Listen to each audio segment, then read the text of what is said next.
डाकू अंगुलीमाल को मारकर डाकू अंगुलीमाल लोगों को मारकर उनकी अंगुलियों के माला पहनता था। इसी कारण से नाम उनका अंगुलीमाल पड़ गया।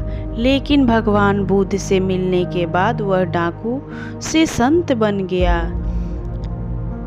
लोगों को मारकर उनकी अंगुलियां काटकर माला पहनने वाले श्रावस्ती के खूंखार डाकू को सभी अंगुलीमाल से जानते थे। लेकिन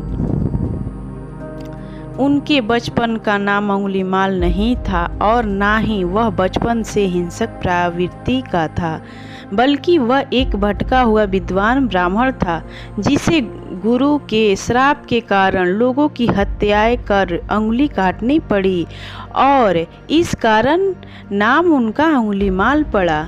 अंगुलीमाल का नाम अहिंसक रखा गया था। कहा जाता है कि कौशल नरेश सम्राट के प्रसेनजीत दरबार के राजपुरोहित के घर पर अहिंसक का जन्म हुआ था। उनके जन्म के पूरे घर पर आनंद ही आनंद था। लेकिन जब परंपरा के अनुसार बालक के जन्म कुंडली बनवाने के लिए सभी राज ज्योतिष के पास गए तो भविष्यवाणी सुनकर हैरान रह गए। ज्योतिष ने बताया कि जिस अशुभ युग में बालक का जन्म हुआ है, ऐसे लोग डाकू या हत्यारे बनते हैं। यह सुनकर सभी के पैरों तले जमीन खिसक गई। तब परिवार वालों ने युग प्रचलित तर्क वितर्कों का सहारा लेते हुए यह निश्चय किया कि क्यों न बालक का नाम अहिंसक रख दिया जाए। यदि उसे बार बार इस नाम से पुकारा जाएगा तो उसके मन में कभी हिंसा का भावना नहीं आएगा। अहिंसक बचपन से ही सीखने, समझने, पढ़ने में मेघाई और कुशाग्र था। वह अपने अन्य साथियों से सभी मामले में आगे रहता था। उनके गुणों से केवल गुरु ही नहीं बल्कि आचार्य की पत्नी यानी गुरु माता भी प्रसन्न रहती थी और उनके सौम्य व्यवहार रखती थी।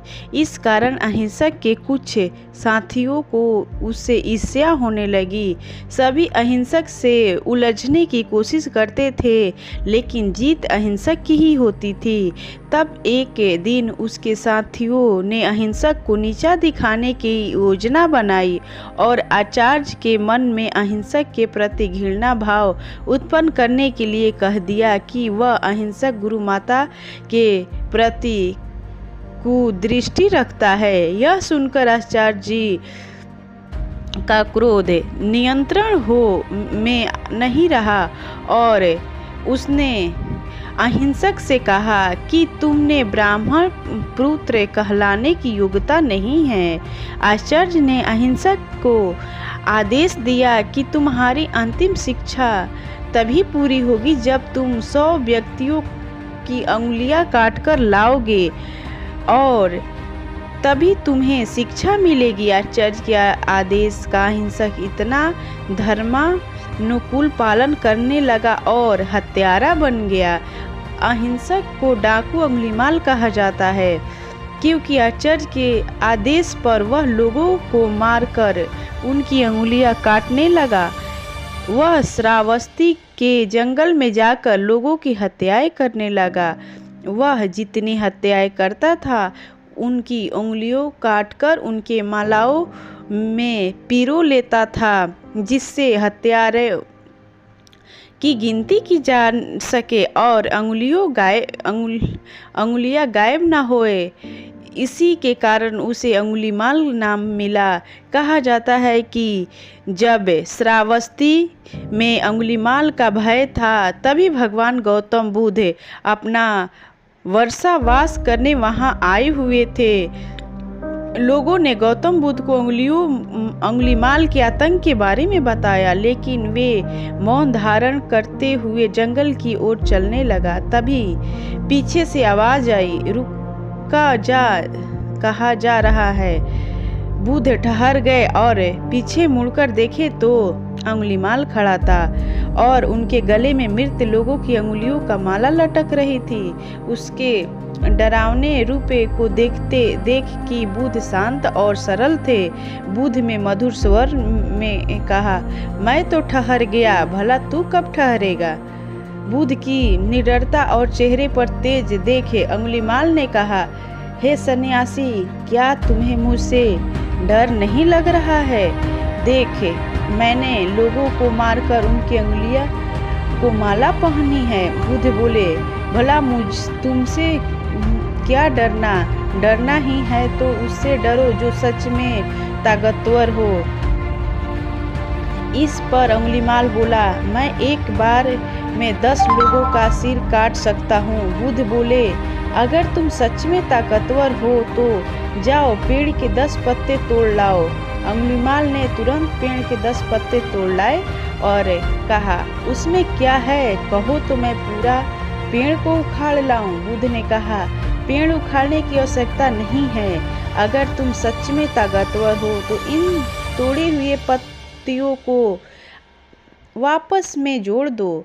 इस पर अंगुलीमाल बोला, भला टूटा हुआ पत्ते कैसे जोड़ सकेंगे? बुध ने बड़ी सरलता से कहा, किसी